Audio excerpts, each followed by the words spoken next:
just get this audio right. Hook. Just Hook. How did this guy get so over? I mean, it's so interesting. Like, Hook is now like one of the most talked about young guys to come in AEW now, and the fans and even the wrestlers from both AEW and even people from WWE, it seems, are treating him like he's the next coming of the Rock. Or something like that. Like he's the next big thing in wrestling. And he could very well be the next big thing in wrestling if they do it right. And I have full confidence in AEW to do it right, whereas I would probably be paranoid. But why is he so over? Is it because of his appearance, his looks, the sex appeal? I mean, like, I did see the Twitter accounts go ahead and say that they are now defenders of Hook, and one user even calls themselves Hooks the B word, because that's a thing apparently in 2021. Okay, there's stan accounts, but like still, now there's like whole communities forming in dedication of Hook. Like you got the Hookers. Yeah, that's just a thing we accept now in wrestling. It's kind of insane, right? And then you gotta remember, oh, we also got the Haters, aka Jamie Hater, and Haters and Hookers. Like, is that really a thing we're doing now? But what made Hook so popular? Like, when I saw him, I was like, yeah, he's Taz's son, and therefore he probably has some knowledge from his dad. And hell, if I wished, I could have wished we could have gotten the technology to, get Hook and Taz to team up in the ring and go at it one more time in wrestling, because that would be freaking awesome. But what is it about Hook that got so people invested in this guy? Was it the kid being this kid, what he looks like? Is it because we have had so many people who are at that age that are just now getting super famous and are in the sports of boxing? I'm not going to say their names because they are horrible people still, but that's beside the point. Or the fact that everything he was doing ever since CM Punk put him over started to be following him. I mean, he had one match, his debut match with Fuego del Sol, and he looked great in it. But I'm thinking, okay, what's going to happen? He finally wrestles, he's going to fight Fuego del Sol. I kind of had the expectation he was going to fight Punk first, but because of what Punk did for him, which wasn't the case. That would have been more awesome, I feel like. And everyone started treating him like the next coming of The Rock for AEW this time.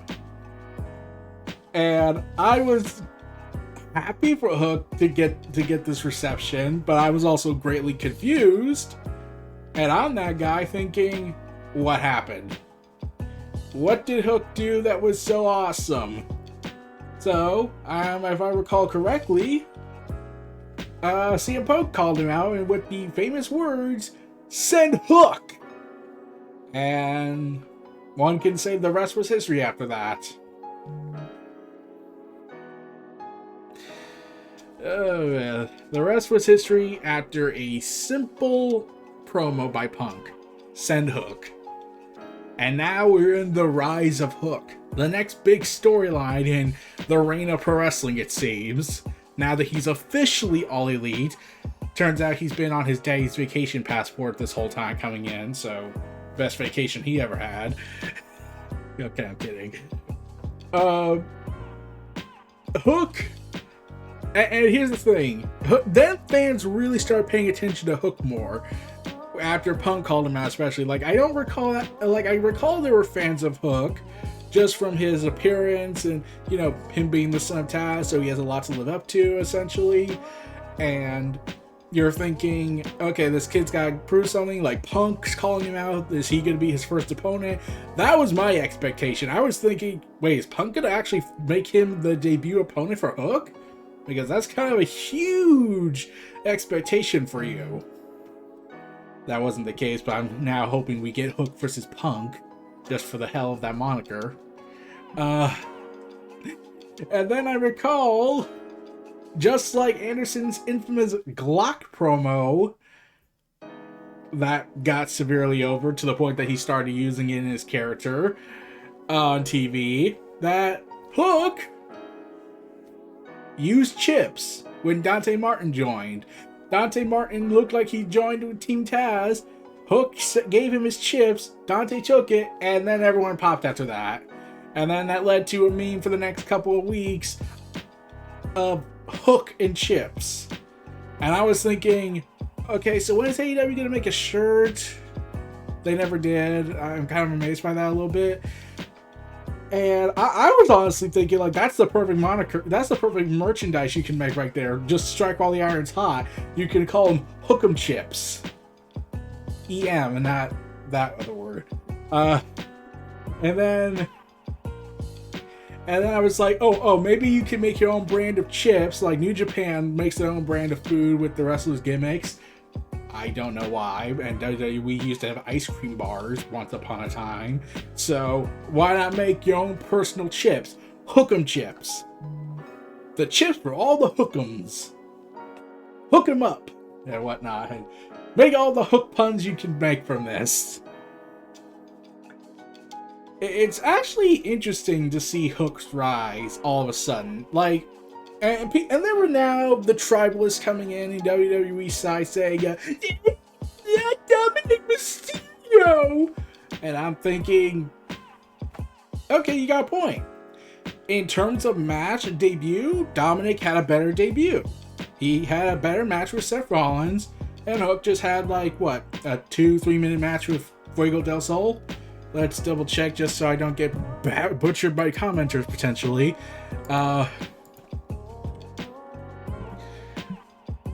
Let's see. Okay. Hook fought him for about 3 minutes and 20 seconds.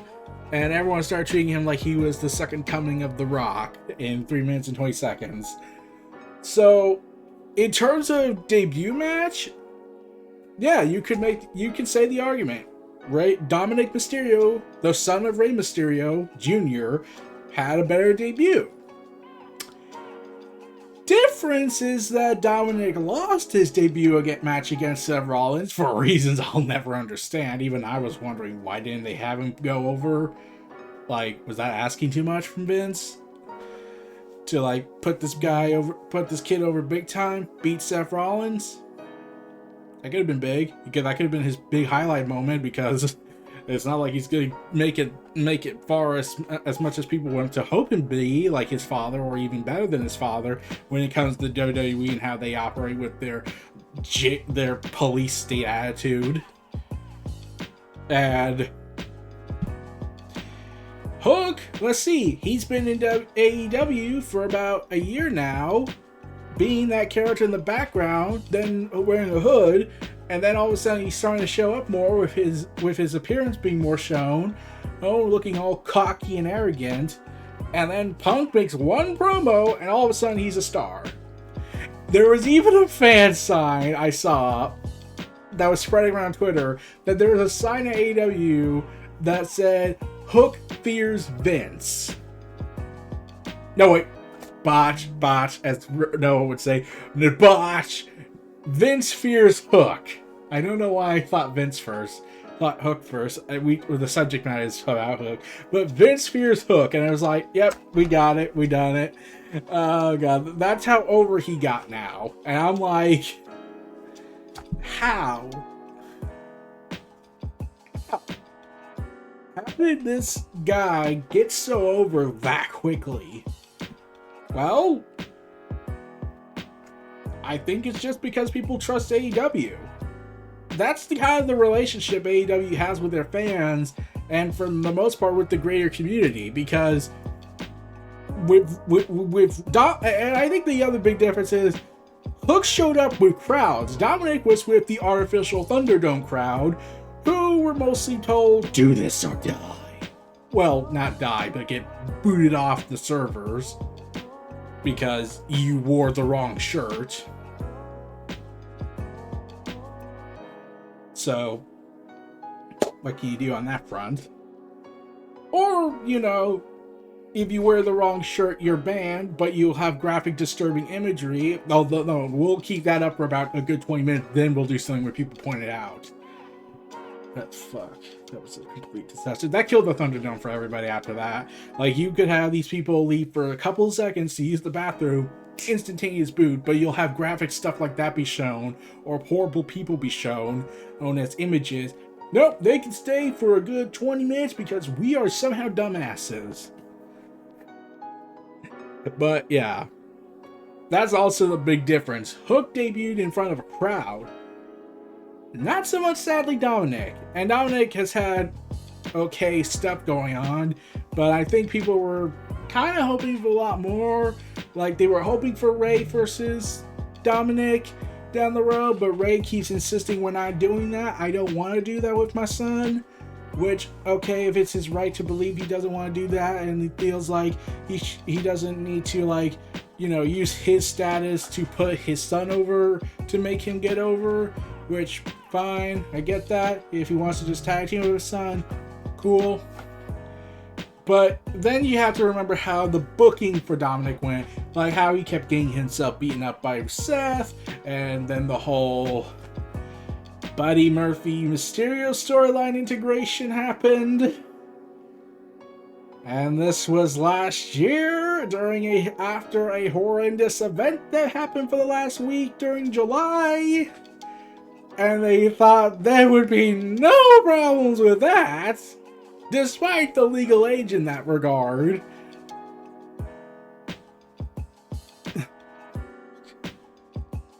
And then ultimately fell apart after that. Then it looked like the feud was ending, then it never ended, and then it finally ended when a draft happened, then it continued again, because then the guy was drafted back to SmackDown with the guys, with the family, and I'm that guy that's like, oh my god, let it die already. And then when you're trying to put them in the tag team division, it's like, I don't care, because the tag team division is practically non-existent. You have like 4 teams at best, and most of them are in Raw, and there's like probably 2 on SmackDown that are legit tag teams, which are, maybe at best, maybe 7. Whereas when you watch AEW, you're looking at like 40 different tag teams, to the point that you could do a G1 Climax version of tag team wrestling in AEW, which I'm still advocating for to this day. And you are more long lines left for dreams like, man, imagine if Hook and Taz got to tag team. Imagine if Taz got himself back in big shape and was able to get his injuries resolved with modern technology and stem cells like Kenny Omega, because apparently that's now becoming more of a miracle worker, even though I don't think it is. It is for various reasons, because there is no such thing as a miracle medicine. If that was the case, then the world would have been overpopulated much quicker. But that's a different matter. I'm not going into my despairing nihilism.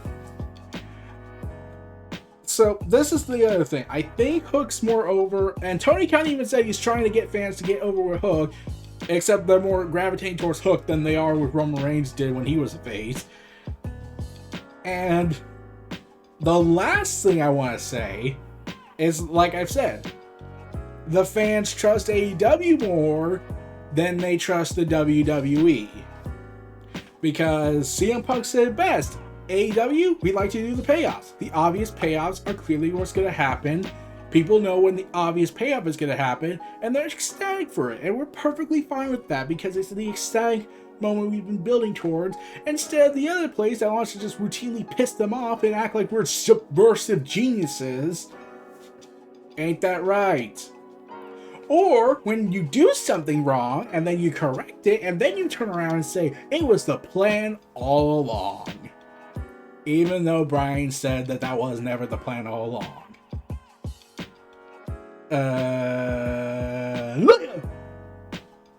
So yeah, Hook's on the rise now. Come on, start making merch now. You gotta sell this kit for as much as you can.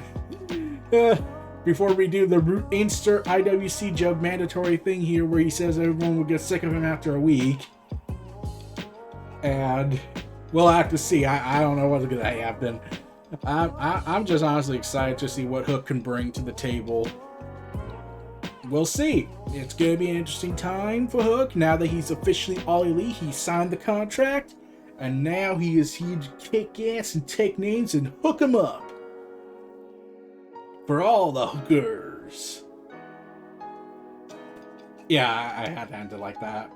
So anyways, this was Neo Reality. The WrestleVerse is giving my multiple thoughts on Hook, the rise of Hook.